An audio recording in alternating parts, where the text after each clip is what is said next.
আমি আমার মাকে প্রশ্ন করেছি, মা তুমি যখন দুই হাত তুলে কাঁদো, আপনারা দেখবেন মায়েরা মাঝে মাঝে চোখের পানি ছেড়ে দিয়ে চোখের পানি চোখ ফুলিয়ে তারা কাঁদে। আমি আমার মাকে প্রশ্ন করেছি, মা তুমি যখন দোয়া করো তখন তুমি বলো তুমি সবার আগে কার জন্য দোয়া করো? সেই মা কি বললেন জানেন? সেই মা কি উত্তর দিলেন জানেন? আরে বাপ, তুই জানতে চাস আমি যখন দোয়া করি, আমি যখন দুই হাত তুলে দোয়া করি, আমি আমার রোগের কথা ভুলে যাই, আমি আমার সমস্যার কথা ভুলে যাই, আমি সবার কথা ভুলে গিয়ে আমি যখন দোয়া করি আগে তোর জন্য দোয়া করি, আমার সন্তানের জন্য দোয়া করি। আল্লাহু আকবার। দেখেছেন মায়ের প্রতি আমাদের কোনো ভালোবাসা নেই। মুহাম্মদ সাল্লাল্লাহু আলাইহি ওয়াসাল্লাম একবার ওমর রাদিয়াল্লাহু তাআলা আনহুকে ডেকে বললেন, শোনো ওমর, হজ করতে ওয়াইস কারনী নামক একজন ব্যক্তি আসবে, তুমি তার কাছে দোয়া চেও। ওমর তার কাছে দোয়া চাইলে আল্লাহ তোমাকে, তার কাছে দোয়া চাইলে দোয়া কবুল হয়ে যায়। ওমর রাদিয়াল্লাহু তাআলা আনহুর মতো এত সম্মানিত একজন সাহাবীকে বললেন ওয়াইস কারনীর কাছে দোয়া চাইতে। তার কারণ কি জানেন? তার কারণ হচ্ছে ওয়াইস কারনী মায়ের খেদমত করতে করতে, মাকে সম্মান করতে করতে, মায়ের দোয়া নিতে নিতে এমন পর্যায়ে চলে গেছে আল্লাহ দুনিয়াতেই তাকে সম্মান দান করেছেন। আল্লাহু আকবার। দেখেছেন, এই জন্য ওমরের মতো সাহাবীকে বললেন ওয়াইস কারনীর কাছে দোয়া চাইতে। করোনা হওয়ার পরে, করোনার কথা মনে আছে?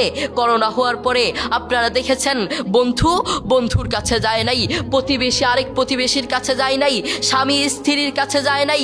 করোনা হওয়ার পরে বন্ধুর কাছে যায় নাই, বান্ধবীর কাছে যায় নাই, এক বন্ধু আরেক বন্ধুর কাছে যায় নাই, প্রতিবেশীর কাছে যায় নাই। কিন্তু এখন এই ইতিহাসের পাতা খুললে দেখা যায়, এখন এই ইতিহাস সাক্ষী আছে, মা তার ছেলেকে কাঁধে করে হাসপাতালে নিয়েছে। করোনা হওয়ার পরে বাবা তার ছেলেকে কাঁধে করে হাসপাতালে নিয়েছে। এখনো ইতিহাস সাক্ষী আছে, করোনা হওয়ার পরে মা তার ছেলেকে চুমু খেয়েছে। করোনা হওয়ার পরে বাবা তার ছেলের পাশে সারা রাত ছিল, ঠিক কিনা? একদিন আব্দুল্লাহ ইবনে ওমর রাদিয়াল্লাহু তাআলা আনহু কাবার পাশে দাঁড়িয়েছিলেন। তিনি দেখলেন একজন যুবক তার মাকে কাঁধে করে করে তাওয়াফ করাচ্ছে। আব্দুল্লাহ ইবনে ওমর রাদিয়াল্লাহু তাআলা আনহু তার দিকে তাকিয়ে থাকলেন। এরপর যুবকটি আব্দুল্লাহ ইবনে ওমর রাদিয়াল্লাহু তাআলা আনহুর কাছে এসে বললেন, আমি কয়েকটা বছর এভাবে আমি আমার মাকে কাঁধে করে বেড়াই, আমি আমার মাকে বাথরুমে নিয়ে যাই কাঁধে করে, আমি আমার মাকে খাওয়াতে নিয়ে যাই কাঁধে করে, প্রত্যেকটা জায়গায় আমি আমার মাকে এভাবে কাঁধে করে নিয়ে যাই। আপনি বলুন, আপনার কাছে আমার প্রশ্ন, আমি কি আমার মায়ের হক আদায় করতে পেরেছি? আমি কি আমার মায়ের হক আদায় করতে পেরেছি? আব্দুল্লাহ ইবনে ওমর রাদিয়াল্লাহু তাআলা আনহু কি বললেন জানেন? তোমার মা তোমাকে জন্ম দেওয়ার সময় কয়েক হাজার কষ্টের নিঃশ্বাস ছেড়েছে। তুমি যদি সেই কয়েক হাজার কষ্টের নিঃশ্বাস থেকে একটি কষ্টের নিঃশ্বাসের হক আদায় করার জন্য কিয়ামত পর্যন্ত তোমার মাকে এভাবে কাঁধে করে বয়ে বেড়াও, কিয়ামত পর্যন্ত একটা কষ্টের নিঃশ্বাসের হক আদায় করতে পারবে না। আল্লাহু আকবার। এই পৃথিবীতে আমাদের সবচেয়ে আপন এবং কাছের মানুষ কি? আমাদের মা এবং বাবা। তাদের চেয়ে আপনজন আর কেউ নেই। আমাদের উচিত তাদের সাথে সুন্দর ব্যবহার করা, তাদের সাথে সুন্দর আচরণ করা। বন্ধু, আমি তোমাকে বলতে চাই, সব সময় মায়ের পাশে থাকার চেষ্টা করবা, মায়ের খেদমত করার চেষ্টা করবা, মাকে সহযোগিতা করার চেষ্টা করবা। কখনো একটা কাজ করবা না। সেই কাজটা কি? সেই কাজটা হচ্ছে কখনো মায়ের বদদোয়া নেওয়ার চেষ্টা করবা না। বন্ধু মনে রেখো, দোস্ত মনে রেখো, মায়ের বদদোয়া নিয়েছো মানে তোমার পুরো লাইফ নষ্ট হয়ে যাবে, পুরো জীবন নষ্ট হয়ে যাবে। মনে রেখো, রাইফেলের গুলি মিস হতে পারে, মায়ের বদদোয়া মিস হতে পারে না, ঠিক কিনা? এই জন্য মায়ের কাছ থেকে কখনো বদদোয়া নেওয়া যাবে না। রাজি আছি ইনশাল্লাহ? আমরা কখনো মায়ের কাছ থেকে বদদোয়া নিব না, সবসময় দোয়া নেওয়ার চেষ্টা করব। তুমি যদি মায়ের কাছ থেকে দোয়া নাও, আল্লাহ সুবহানাহু ওয়া তাআলা তোমাকে দুনিয়াতেই আল্লাহর দয়ায় সম্মানিত করে ফেলবেন। এই জন্য ওমরের মতো সাহাবীকে বললেন ওয়াইস কারনীর কাছে দোয়া চাইতে। এই জন্য আমরা মায়ের দোয়া নিব, মায়ের সাথে সুন্দর আচরণ করব। রাজি আছি ইনশাল্লাহ? আমরা মায়ের সাথে সবসময় সুন্দর আচরণ করার চেষ্টা করব। আপনি দেখেন আপনার মা আপনাকে প্রকৃতভাবে ভালোবাসেন ভাই, আপনাকে নিজের জীবনের চেয়েও ভালোবাসেন। আর কাউকে ভালো না বাসলেও তার সন্তানকে ভালোবাসেন। আপনার বন্ধু আপনাকে স্বার্থের জন্য ভালোবাসে, যারা আপনার জন্য পাগল তারা আপনাকে স্বার্থের জন্য ভালোবাসে। আপনার প্রিয় মানুষ আপনাকে স্বার্থের জন্য ভালোবাসে। সারা পৃথিবীটাই ধোঁকা, আপনাকে সবাই স্বার্থের জন্য ভালোবাসে।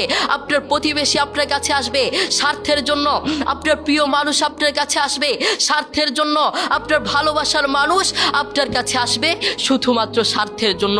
সারা পৃথিবীটাই ধোঁকা ধোঁকা, সারা পৃথিবীটা আপনার থেকে নিতে চায়, কিন্তু আপনার মা আপনাকে নিজের জীবনের চেয়েও ভালোবাসে, কিন্তু সেটা আপনি জানেন না। আপনার মা আপনাকে নিজের জীবনের চেয়েও ভালোবাসেন, কিন্তু সেই মায়ের প্রতি আপনার কোনো ভালোবাসা নেই, সেই বাবার প্রতি আপনার কোনো ভালোবাসা নেই। আপনি নাফরমান, আপনি কত বড় নাফরমান আপনি নিজেকে প্রশ্ন করুন, আপনি কত বড় নাফরমান। আমি যদি তোমাকে প্রশ্ন করি, আজ সারাদিন তুমি কাকে বেশি, কার জন্য বেশি দোয়া করেছ? তুমি বলবা। তোমাকে যদি প্রশ্ন করি মায়ের জন্য কয়বার দোয়া করেছ? তুমি বলবা একবারও মায়ের জন্য দোয়া করতে পারি নাই। আমি যদি তোমাকে প্রশ্ন করি আজ সারাদিন কয়বার, আজ একটা মাস চলে গিয়েছে, যারা মা আছেন বাবা আছেন আপনাদের সন্তানদেরকে ডেকে প্রশ্ন করবেন, বাবা আজ তো একটা মাস চলে গেল, আজ তো একটা বছর চলে গেল, কয়েকটা বছর চলে গেল, তুমি বলো তুমি কার জন্য দোয়া করেছ? তোমার মা আমি আমার জন্য দোয়া করেছ? তোমার বাবা আমি আমার জন্য দোয়া করেছ? সন্তান কি বলবে জানেন? আমি মা দুঃখের বিষয়, আপনার জন্য আমি দোয়া করতে পারি নাই, বাবা আপনার জন্য আমি দোয়া করতে পারি নাই। কি সন্তান আপনি জন্ম দিলেন, যেই সন্তান আপনার জন্য দোয়া করতে পারে না ওটা সন্তান হতে পারে না। ওটার মতো নাফরমান আসমানের নিচে জমিনের উপরে আর একটা হতে পারে না, ঠিক কিনা?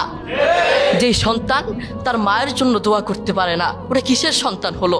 এই জন্য আমরা সবসময় মায়ের খেদমত করার চেষ্টা করব, মায়ের কাছ থেকে দোয়া নেওয়ার চেষ্টা করব। বন্ধু তুমি জানো, যুবক তুমি জানো, তোমার মা তোমাকে জন্ম দেওয়ার সময় কত কষ্ট করেছেন, সেই মায়ের জন্য তুমি দোয়া করতে জানো না। আমি আমার মাকে প্রশ্ন করেছি, আমার বাবা আমার দাদুকে প্রশ্ন করেছে, মা তুমি যখন দুই হাত তুলে কাঁদো, আপনারা দেখবেন মায়েরা মাঝে মাঝে চোখের পানি ছেড়ে দিয়ে চোখের পানি চোখ ফুলিয়ে তারা কাঁদে। আমি আমার মাকে প্রশ্ন করেছি, মা তুমি যখন দোয়া করো তখন তুমি বলো তুমি সবার আগে কার জন্য দোয়া করো? সেই মা কি বললেন জানেন? সেই মা কি উত্তর দিলেন জানেন? আরে বাপ তুই জানতে চাস, আমি যখন দোয়া করি, আমি যখন দুই হাত তুলে দোয়া করি, আমি আমার রোগের কথা ভুলে যাই, আমি আমার সমস্যার কথা ভুলে যাই, আমি সবার কথা ভুলে গিয়ে আমি যখন দোয়া করি আগে তোর জন্য দোয়া করি, আবার সন্তানের জন্য দোয়া করি। আল্লাহু আকবার। দেখেছেন মায়ের প্রতি আমাদের কোনো ভালোবাসা নেই। সেই মা আমাদের জন্য দেখেছেন কত কষ্ট করেন, সেই মা আমাদের জন্য সারা রাত দিন রাত 24 ঘন্টা আমাদের জন্য ভাবেন, কিন্তু সেই মায়ের প্রতি আমাদের কোনো ভালোবাসা নেই। আপনার মা আপনাকে জন্ম দেওয়ার সময় কত কষ্ট করেছেন আপনি জানেন? বর্তমান বিজ্ঞানীরা কি বলেছেন? বর্তমান বিজ্ঞানীরা বলেন একজন সুস্থ মানুষকে, একজন জীবন্ত মানুষের হাত পা ধরে ভেঙে দিলে একজন জীবন্ত মানুষ যতটুকু কষ্ট পায়, একজন মা তার চেয়েও বেশি কষ্ট পায় তার সন্তানকে জন্ম দেওয়ার সময়। আল্লাহু আকবার। এরপরেও কেন আমাদের মায়ের প্রতি ভালোবাসা নেই? কেন আমাদের মায়ের প্রতি ভালোবাসা নেই?